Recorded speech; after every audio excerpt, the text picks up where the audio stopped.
The gravel didn't just sound like a judgment. To Grant, it sounded like the starting pistol for the rest of his life. He adjusted his silk tie, watching the woman he'd promised to love forever sign away her dignity on a dotted line. He thought he had committed the perfect robbery, keeping the penthouse, the offshore accounts, and his reputation, while leaving her with nothing but her maiden name. He smiled at the judge, smiled at his weeping wife, and walked out the victor. But Grant forgot one thing. In a game of chess, you don't celebrate taking a pawn when the queen's father owns the board.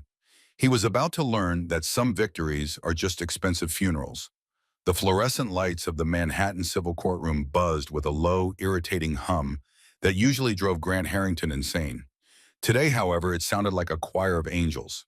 He sat at the mahogany defense table, leaning back in a chair that cost more than most people's cars, watching the proceedings with the predatory calm of a shark circling a wounded seal.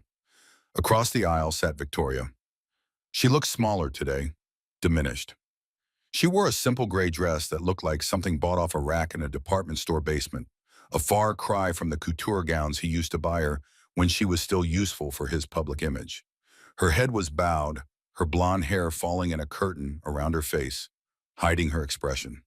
Grant's lawyer, a sharp-faced man named Benedict, who charged $600 an hour to destroy lives, nudged him under the table. "Stop smiling," Benedict whispered, though his own eyes danced with triumph. "Look somber. We're taking everything. The least you can do is pretend you're sad about it." Grant composed his face into a mask of regret, but internally he was popping champagne corks. The divorce had been messy, dragging on for 11 months. Victoria had initially fought for the house in the Hamptons and a share of his consultancy firm, Harrington Global. But Grant had been smart. He had moved assets into shell companies in the Caymans 3 years ago. He had buried his wealth so deep not even the IRS could find it, let alone a housewife who spent her days gardening and volunteering at animal shelters. "Mr. Harrington," Judge Reynolds said, looking over his spectacles, "you agree to the terms of the settlement, as revised, a lump sum payment of $25,000 to Ms. Victoria Pendleton, and the dissolution of the marriage with prejudice." "I do, Your Honor," Grant said, his voice smooth, practically dripping with false remorse. "It breaks my heart that it came to this, but I want Victoria to be able to move on." Victoria didn't look up. Her lawyer, a frantic, disheveled public defender type named Mr. Ali, patted her hand. She picked up the pen. Her hand trembled, or at least Grant thought it trembled. She signed the papers. Scratch, scratch, done. It was over. Grant felt a weight lift off his chest that he hadn't realized was there. He was free. He kept the apartment overlooking Central Park. He kept the Porsche. He kept Harrington Global. And best of all, he was free to finally be seen in public with Jessica, his assistant, who had been warming his bed for the last 2 years. As the court adjourned, Grant stood up, buttoning his Italian suit jacket. He felt generous. He walked over to the plaintiff's table. "Victoria," he said. She stood up slowly, gathering her purse. She finally looked at him. Her eyes were dry.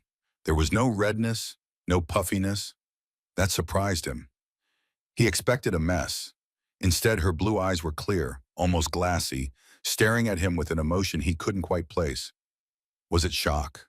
Resignation? "Grant," she said softly. "Look, I know $25 grand isn't a lot," he said, lowering his voice so only she could hear. "But if you ever need a reference for a job, maybe a receptionist role or something, let me know. I won't hold the past against you." It was the ultimate insult wrapped in fake kindness. He wanted to see her break. He wanted her to scream so the bailiff would have to drag her out, proving to everyone that she was the crazy one. But she didn't scream. A small, strange smile ghosted across her lips. "That's very generous of you, Grant," she whispered. "But I think I'll be fine. My father is coming to pick me up." Grant scoffed. "Arthur? Is he even still alive? I haven't seen the old man in 5 years. What's he driving these days? Still that rusted pickup truck?" Victoria didn't answer. She just turned and walked away, her heels clicking rhythmically on the linoleum floor. Grant watched her go, feeling a surge of pity.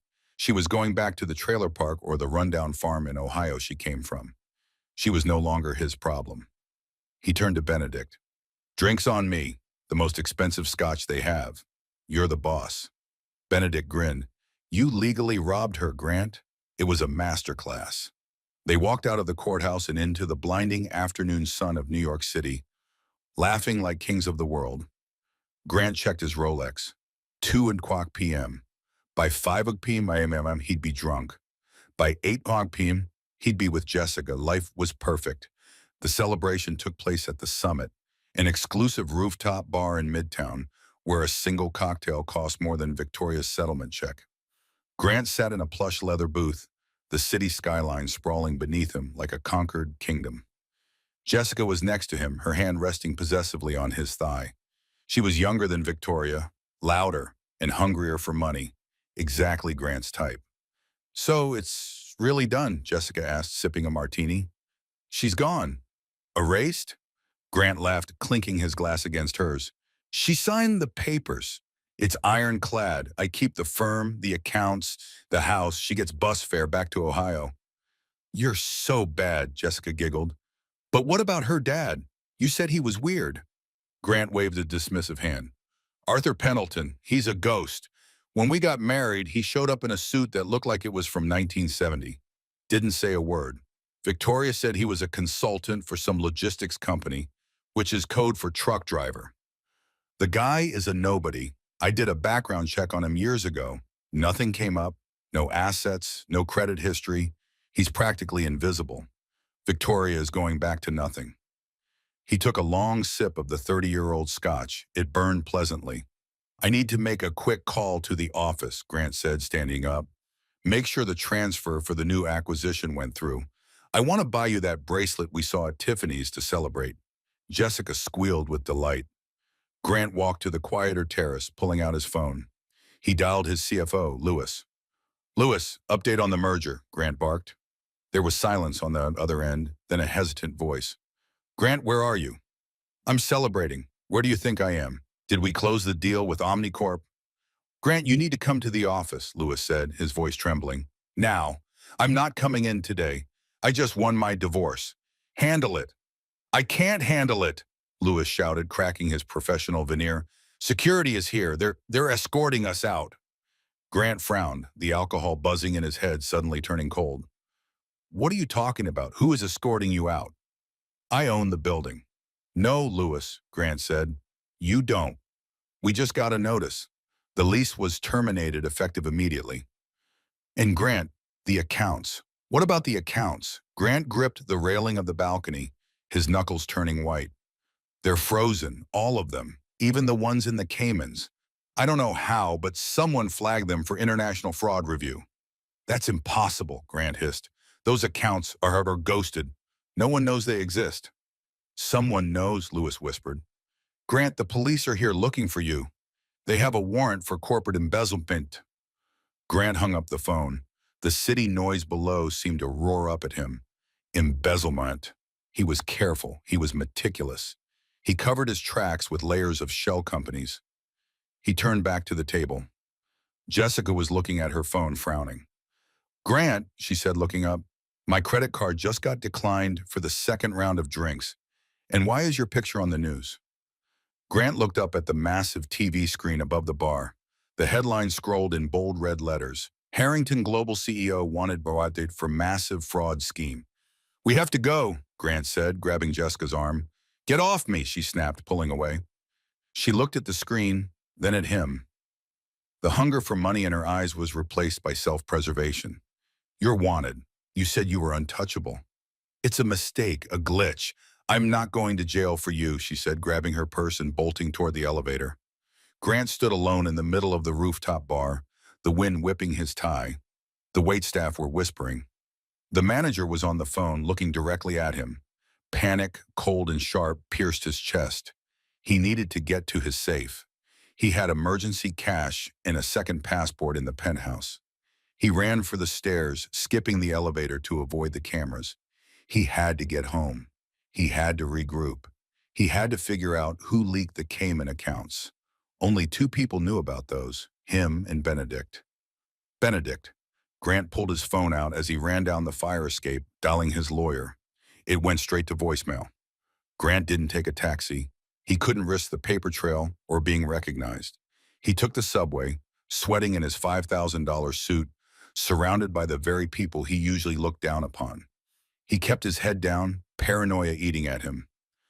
Every siren made him jump. He reached his building on the Upper East Side, a fortress of glass and steel. He approached the doorman, a man named Henry. He'd tipped generously for years to keep his secrets. "Henry, the side door," Grant muttered, keeping his head low. Henry stood in front of the glass doors, arms crossed. He didn't move. "Henry, did you hear me?" "I can't let you in, Mr. Harrington," Henry said, his face impassive. "What do you mean you can't let me in?" "I own the penthouse." "Not as of an hour ago," Henry said. "Building management received a foreclosure notice, and the locks have been changed. Also, the police are upstairs executing a search warrant." "Foreclosure? I paid for that apartment in Cage!" Grant shouted, drawing stares from passers-by. "Who is doing this?" "I believe the new owner left an envelope for you," Henry said. He reached into his podium and pulled out a thick cream-colored envelope. It was sealed with red wax. Grant snatched it. He tore it open with shaking hands. Inside was a single piece of heavy cardstock. It wasn't a legal notice. It wasn't a police warrant. It was a note handwritten in elegant, old-fashioned cursive. "Every king needs a castle, Grant, but you forgot that the land the castle sits on must be rented, and the rent is due."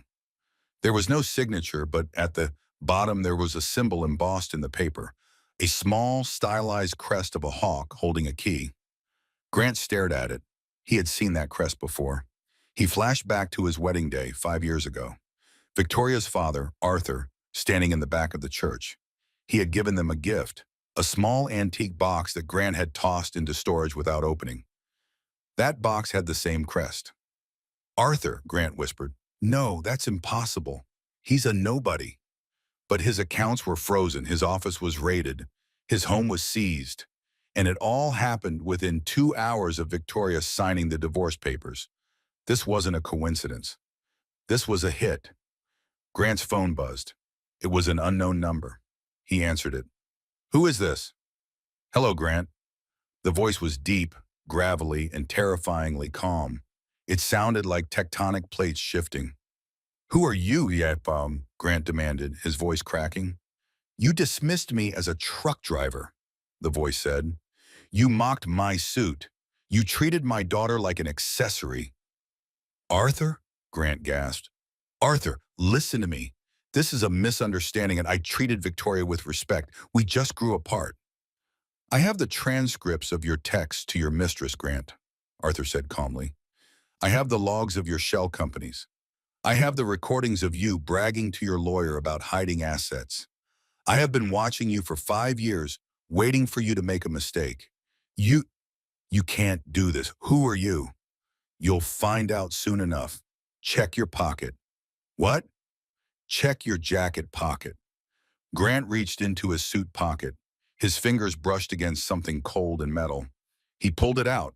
It was a key, a simple, rusted car key. "What is this?" "That is for the 2004 Honda Civic parked on the corner. Arthur said it's in your name now. It's the only asset you have left that isn't frozen.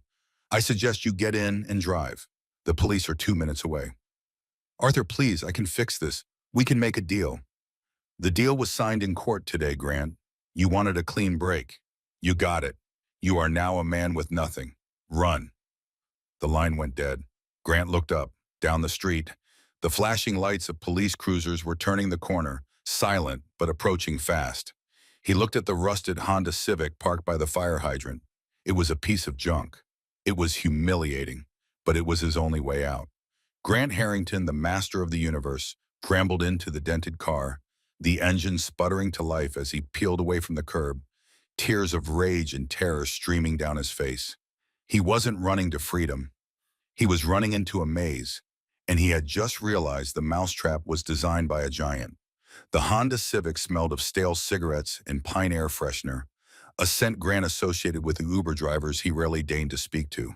Now it was his cockpit. He had been driving for 3 hours, heading north toward the Connecticut border, fueled by adrenaline and a terror so pure it felt like ice water in his veins. His phone had died an hour ago. He had tossed it out the window somewhere near Yonkers, realizing that if Arthur Pendleton could freeze a Cayman account in 10 minutes, He could certainly triangulate a GPS signal. Grant was now a ghost, but a ghost needed gas. The orange fuel light on the dashboard flickered on, mocking him. He pulled into a dilapidated service station off the highway. It was the kind of place with flickering neon signs and bars on the windows. Grant patted his pockets. He had his wallet, but the cards were useless.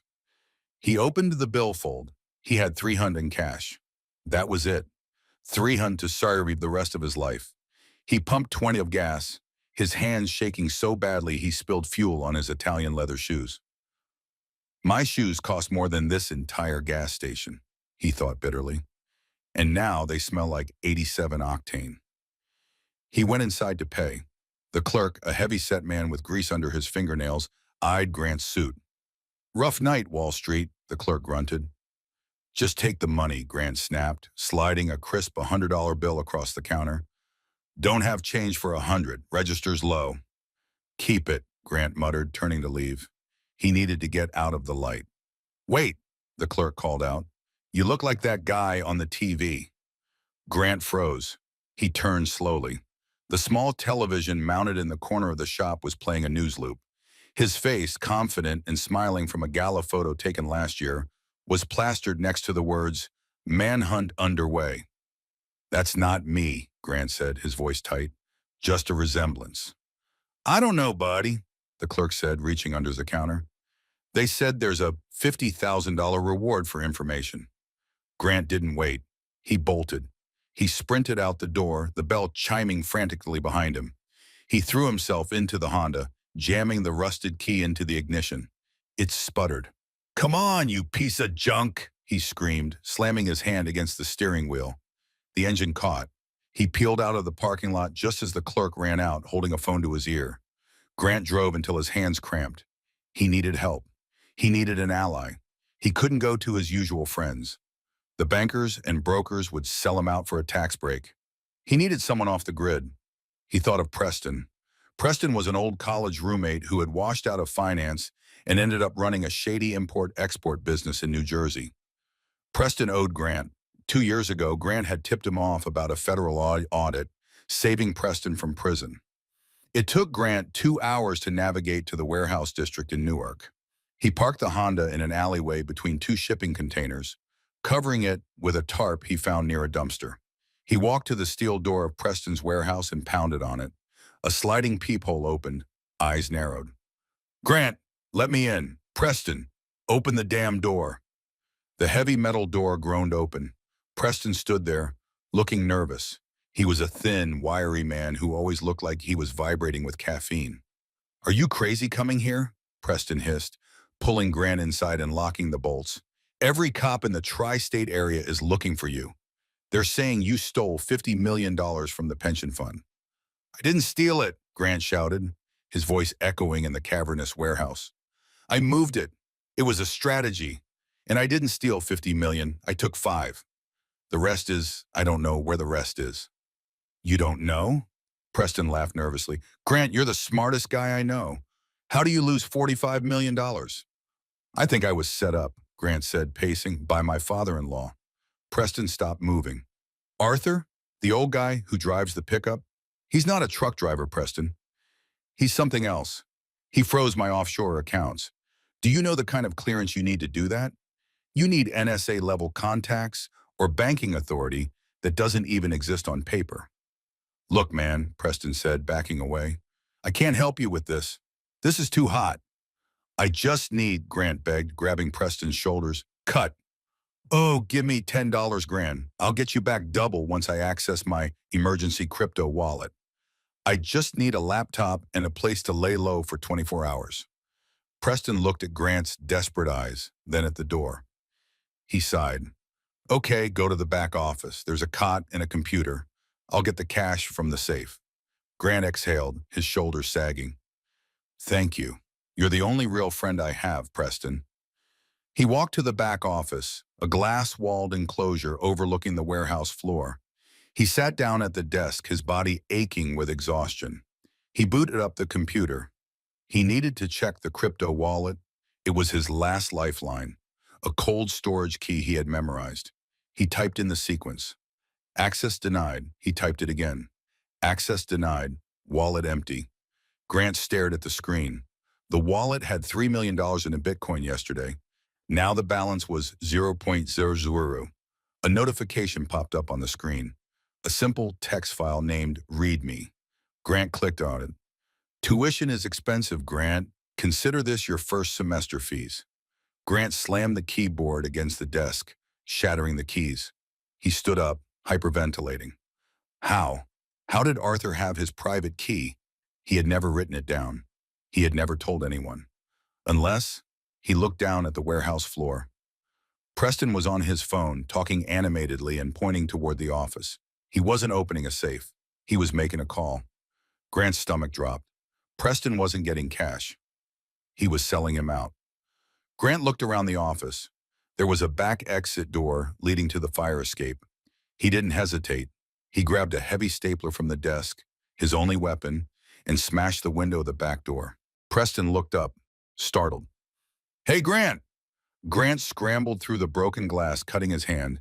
He hit the metal grate of the fire escape and ran. He heard sirens in the distance.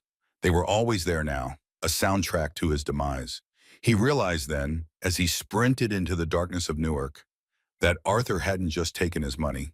He had taken his world. He had turned every friend into a Judas and every safe harbor into a trap. Grant spent the night under a bridge in a park, shivering in his ruined suit. He had hit rock bottom, but with the dawn came a cold, hard clarity. Panic was useless. If he wanted to survive, he had to stop playing defense. He had to attack. He needed to know who he was fighting. He used the last of his cash to buy a cheap prepaid smartphone and a hat to cover his face at a convenience store. He found a public library in a neighboring town, blending in with the homeless men seeking warmth. He sat at a computer terminal and began to dig. He didn't search for Arthur Pendleton. He knew that was a dead end. He searched for the crest, the hawk holding a key. He spent hours scrolling through heraldry sites and corporate logos. Nothing. It wasn't a family crest. It was a corporate seal. Finally, on the fourth page of a deep web financial forum, he found a grainy image of the crest. It was on a letterhead from 1950. The caption read, "The Vanguard Group Internal Logistics Division." Grant frowned. Vanguard was a massive investment firm, but this logo was different. He cross-referenced the image. It led him to a defunct shell company called Hawk Key Industries. He traced the ownership of Hawk Key. It had been acquired in 1985 by a holding company called Pendragon Holdings. Pendragon Holdings was a private equity firm based in Zurich. It was a black box firm, no public investors, no quarterly reports. It owned controlling stakes in shipping lanes, a rare earth mine, and Harrington Global. Grant stopped breathing. He pulled up the corporate structure of his own company. He had always thought the majority shareholder was a consortium of anonymous investors represented by a law firm in Delaware. He hacked into the Delaware registry, a trick he had learned during his hostile takeover days. It took him an hour to bypass the basic security. He found the signatory for the consortium.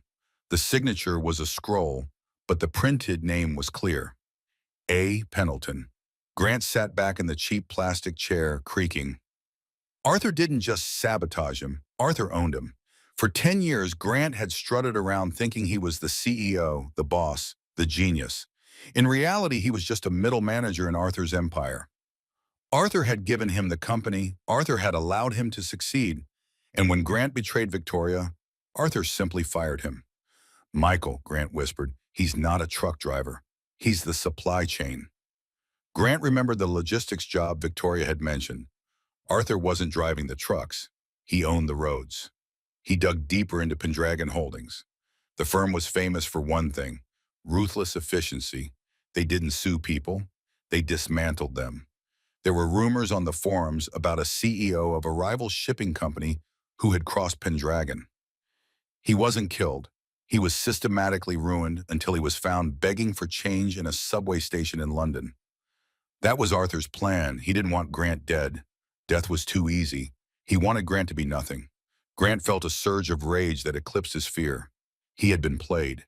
He had been a puppet dancing on strings he couldn't control. But every system had a flaw. And Grant knew the flaw in Harrington Global because he had created it. There was a server, a physical backup server that Grant kept at a secure off-site facility in the Catskills. It contained the unredacted ledgers of the company's illegal dumping practices in Southeast Asia. If those files were released, Harrington Global would face billions in fines. Pendragon Holdings would be dragged into the light. Arthur's precious anonymity would be destroyed. It was a suicide vest, and Grant was ready to detonate it. He stood up, pulling his hat low. He knew where he had to go. He walked out of the library, the sun blinding him. He checked the prepaid phone. He dialed the number for the secure facility's front desk, impersonating a vendor to check if the security protocols were still active. Titan Storage, this is Dave. Hi, Dave. This is Mike from HVAC. Just checking if the storm knocked us the biometric readers on Unit 404. Nah, we're good. Readers are online. But hey, the owner of that unit is flagged. Cops were here yesterday. Oh, wow. Crazy. All right, thanks. Grant hung up. The police had been there, but they couldn't get in without his biometric scan, retina, and fingerprint. The data was still safe inside. Grant stole a bicycle from outside the library. It was pathetic, but he couldn't risk the car again. The license plate was surely flagged by now. He rode to the train station and jumped a freight train heading north. He was going to the Catskills. He was going to burn Arthur Pendleton's kingdom to the ground, even if he had to stand in the fire to do it. The Catskill Mountains were shrouded in mist as Grant hiked up the gravel road toward Titan Storage. He looked like a wild man. His suit was torn, his beard was growing and patchy and dark, and his eyes were manic. He hadn't eaten in 24 hours. Titan Storage wasn't a normal storage unit. It was a decommissioned military bunker converted into high-security vaults for the ultra-wealthy. It was built into the side of a granite cliff. Grant watched the entrance from the tree line. There was a guard booth, but only one guard. The police were gone. They probably assumed Grant was in Mexico by now. He waited until nightfall. At 2 a.m., the guard fell asleep. Grant moved. He didn't try to sneak past. He needed the guard to open the gate. He found the power box for the external floodlights and smashed it with a rock. The lights died. The guard woke up confused, grabbing his flashlight. He stepped out of the booth. Hello? Who's there? Grant stepped out of the shadows holding a heavy branch. Open the gate. The guard shone the light on Grant. He gasped. You're the guy. Open the gate or I'll break your legs, Grant said. He didn't recognize his own voice. It was guttural, primal. The guard, a young kid probably working a summer job, didn't argue. He buzzed the gate open. Grant walked past him. Don't call anyone for 10 minutes. That's all I need. He ran to the main bunker door. He pressed his eye to the scanner. Scan, verify. He placed his thumb on the pad. Scan, verify. The massive steel tumblers groaned. The door hissed open. Grant slipped inside the climate-controlled hallway. Unit 404 was at the end of the hall. This was it, the leverage. He reached the unit door. He punched in the code. 987, Victoria's birth year. The irony didn't escape him. The door clicked open. Grant rushed inside, ready to grab the server tower, but the room was empty. No, not empty. In the center of the small concrete room sat a single wooden chair, and sitting on that chair, looking perfectly at ease, was Arthur Pendleton. He wasn't wearing his faded flannel and jeans. He was wearing a bespoke three-piece charcoal suit that fit him perfectly. His silver hair was slicked back. He held a cane with a silver hawk's head handle. Standing behind him, leaning against the wall with arms crossed, was Victoria. She wore a white pantsuit, sharp and immaculate. She looked taller, stronger. She didn't look like the weeping woman in the courtroom. She looked like a CEO. Hello, Grant, Arthur said, his voice echoing off the concrete walls. We were wondering when you'd show up. Victoria bet on yesterday, but I told her you'd take the scenic route. Grant froze in the doorway, his chest heaving. Where is it? Where is the server? The server? Arthur chuckled. We incinerated that 3 hours ago. Did you really think I'd leave loose ends? You, Grant stumbled forward. You can't destroy that data. It's your company too. If that data is gone, you can't prove the dumping didn't happen either. I don't need to prove anything, Arthur said calmly. I own the regulators, Grant. I don't fear the law.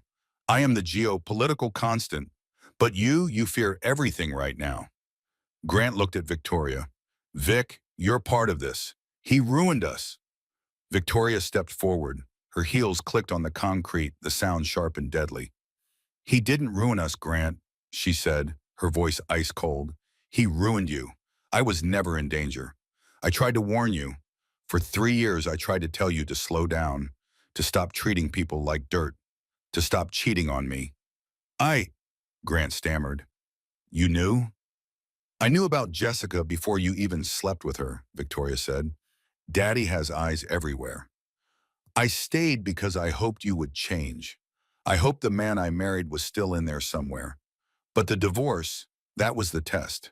If you had been fair, if you had shown 1 ounce of kindness or generosity, we would have let you walk away with half. She took another step closer. But you tried to leave me with nothing. You laughed about it, so we decided to return the favor. Grant fell to his knees. The exhaustion, the hunger, the defeat, it all crashed down on him. What do you want? Grant wept. You took the money. You took the house. You took my life. What more do you want? Arthur stood up slowly. He walked over to Grant and looked down at him with eyes that held zero sympathy. I want you to understand the cost of arrogance, Arthur said. You thought you were a self-made man, but you were a guest in my house, and you were a terrible guest. Arthur reached into his pocket and pulled out a small, rectangular object, a bus ticket. The police are on their way up the mountain, Arthur said. They know you're here, but there is a back exit to this facility. It leads to a trail that goes down to the highway. He dropped the bus ticket on the floor in front of Grant.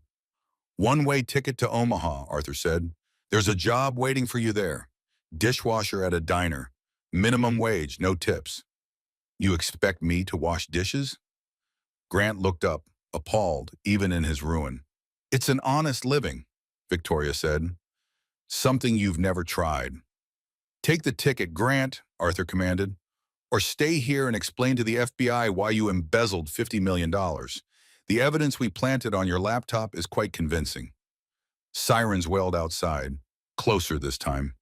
Grant looked at the ticket, then at the open back door Arthur was pointing to, then at his ex-wife, who looked at him not with love, not with hate, but with total indifference. Grant Harrington snatched the ticket from the floor. He didn't say goodbye. He didn't look back. He scrambled to his feet and ran toward the back exit, fleeing into the dark woods like a frightened animal. Arthur watched him go, then turned to his daughter. Are you okay, darling? Victoria brushed a piece of imaginary dust from her lapel. She smiled, and this time it was a smile that matched her father's, dangerous and powerful. I'm fine, Dad. Actually, she checked her watch. I have a board meeting in Tokyo in 12 hours. Shall we take the jet? Lead the way, Arthur said. As they walked out of the bunker, leaving the empty room behind, the first police cruiser screeched to a halt at the gate, but they were already gone.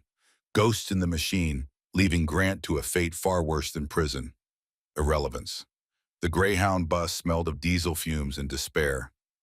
Grant sat in the back row, his forehead pressed against the cold glass, watching the landscape shift from the lush greenery of the East Coast to the flat, endless plains of the Midwest.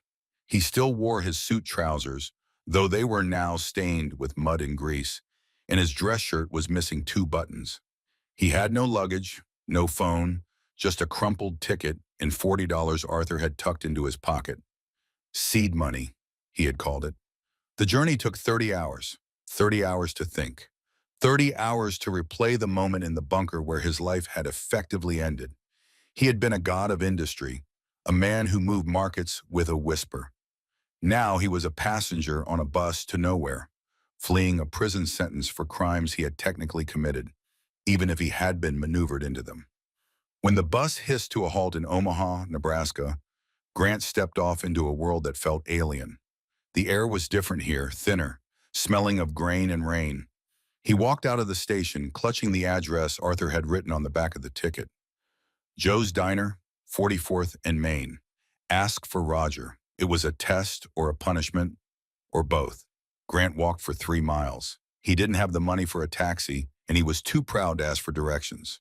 When he finally found Joe's Diner, it was a chrome and neon relic from the 50s, sandwiched between a hardware store and a laundromat. He pushed open the door. A bell chimed. The smell of frying bacon and old coffee hit him like a physical blow. A man with a thick gray mustache and a stained apron looked up from the grill. This had to be Roger. "Help you?" Roger grunted, flipping a burger patty. I was told to come here," Grant stammered. He tried to summon his old CEO voice, the one that commanded boardrooms, but it came out as a croak. "Arthur sent me." Roger paused. He set the spatula down and wiped his hands on a rag. He looked Grant up and down, taking in the ruined Italian shoes and the hollow eyes. "So, you're the new guy," Roger said, not unkindly, but without pity. "Arthur said you needed to learn the value of $1. "I need a job," Grant said, staring at the floor. "Dishwasher, $8 an hour. Cash under the table since I'm guessing you don't have a social security card right now." $8? Grant felt a surge of indignation. "I used to bill $3,000 an hour for consultation." Roger laughed. It was a dry, wheezing sound. "Well, Mr. 3000, right now you look like you couldn't afford a ham sandwich. Aprons are in the back. You start now. The sink is full." Grant wanted to scream. He wanted to flip the table and storm out. But he had nowhere to go. The FBI was looking for Grant Harrington. Here he was, nobody. He walked to the back, tied on a plastic apron that smelled of bleach, and plunged his hands into the scalding, greasy water. For the first week, Grant cried every night. He slept in a small storage room above the diner that Roger rented to him for $50 a week. It had a mattress on the floor and a single window that looked out at a brick wall. His hands, once manicured and soft, became red, cracked, and blistered. His back ached with a constant dull throb. He learned to survive on the diner's leftovers. Cold fries, half-eaten burgers, stale pie. He was living the life of the people he used to mock. One rainy Tuesday in November, 3 months after his arrival, the diner was quiet. Grant was scrubbing a burnt pot, his mind numb. He had stopped thinking about the Hamptons. He had stopped thinking about his Porsche. He was just trying to get the carbon off the steel. "Hey, Greg," Roger yelled from the front. Grant had adopted the name Greg. It was close enough to Grant to remember, but common enough to be invisible. "Turn up the TV, you gotta see this." Grant wiped his hands and walked to the service window. On the small television mounted above the counter, a news program was playing. And in business news, the mysterious conglomerate Pendragon Holdings has finally unveiled its new global initiative, spearheaded by its newly appointed chairwoman. Grant's heart stopped. On the screen, walking across a stage in Tokyo, was Victoria. She looked magnificent. She wore a suit of deep crimson, her hair cut into a sharp, powerful bob. She commanded the room, speaking into a microphone with a confidence Grant had never seen during their marriage. "For too long," Victoria said to the cameras, "corporate responsibility has been a myth. Under my leadership, Pendragon is acquiring and restructuring failing firms that prioritize profit over people. We are cleaning up the mess left by the old guard." The camera cut to a B-roll of the companies Pendragon had acquired. There, flashing on the screen for a split second, was the logo for Harrington Global. It was being taken down from a building, replaced by the Hawk Key crest. "She's something else, ain't she?" Roger whistled, leaning on the counter. "That woman is worth $100 billion, they say. Took over her daddy's empire and doubled it in a quarter." "She's?" Grant's voice failed him. "You know her?" Roger asked, squinting at him. Grant looked at Victoria's face on the screen. She was smiling. A real smile, not the timid one she used to give him when he bought her a gift she didn't want. She looked free. "No," Grant whispered. "I don't know her. I used to know someone who looked like her, but I didn't know her at all." He turned back to the sink.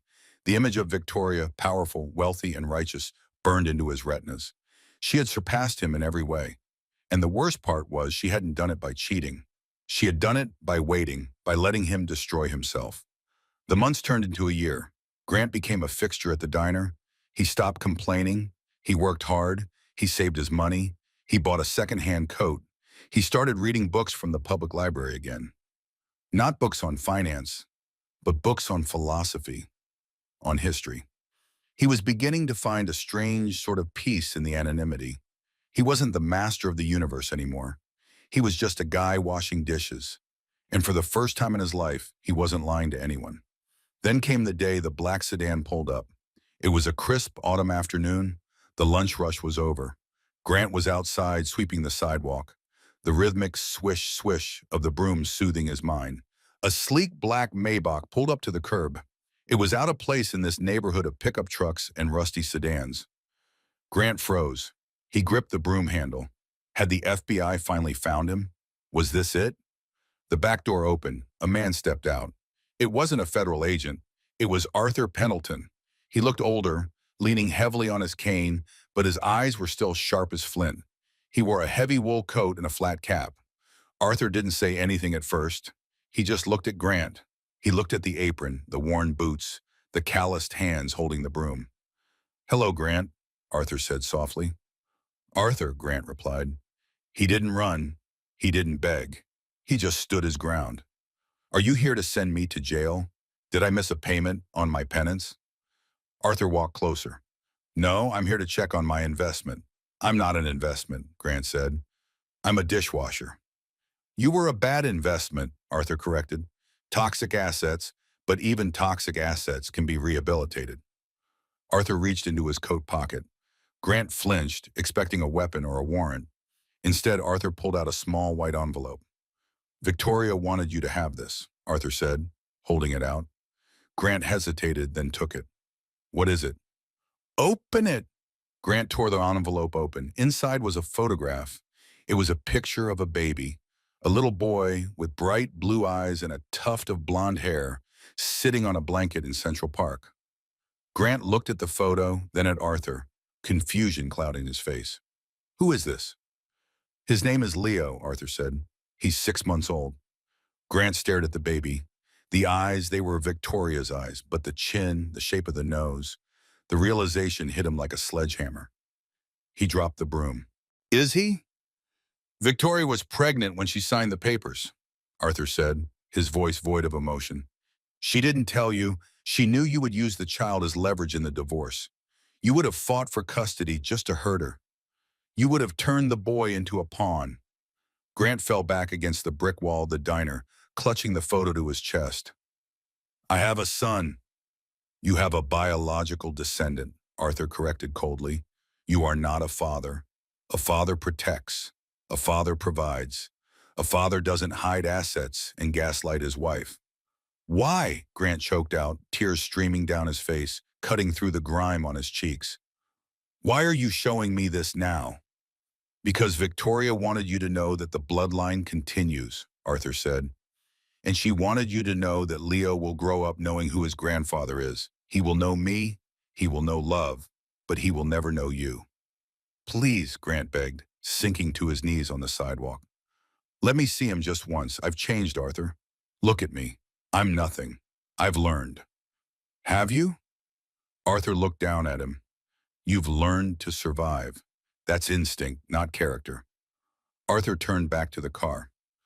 "Wait," Grant scrambled up. Does he have my name?" Arthur paused with his hand on the door handle. He looked back, a faint, pitying smile on his lips. "No," Arthur said. "He has my name. He is a Pendleton. We scrubbed the Harrington name from the record. Grant, in business and in family. You are a ghost." Arthur got into the car. The door slammed shut with a sound of finality that echoed louder than the judge's gavel ever had. The Maybach pulled away, gliding silently down the cracked asphalt street, disappearing around the corner. Grant stood alone on the sidewalk in Omaha. He looked down at the photograph in his hand. The baby smiled up at him, innocent and full of promise.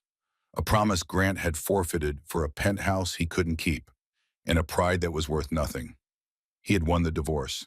He had smiled as he walked out of that courtroom. But looking at the son he would never hold, Grant Harrington realized the terrifying truth of the game he had played. He had tried to checkmate the queen, only to realize he had knocked over his own king. The wind picked up, cold and biting. The diner door opened behind him. "Hey, Greg," Roger yelled. "Break's over. Dishes are piling up." Grant wiped his eyes with his dirty sleeve. He looked at the photo one last time, then tucked it carefully into the pocket of his shirt, right over his heart, the only valuable thing he owned. "Coming, Roger?" he called back. He turned around, picked up his broom, and walked back into the steam and the noise. A man who had lost everything and was now finally starting to pay his bill.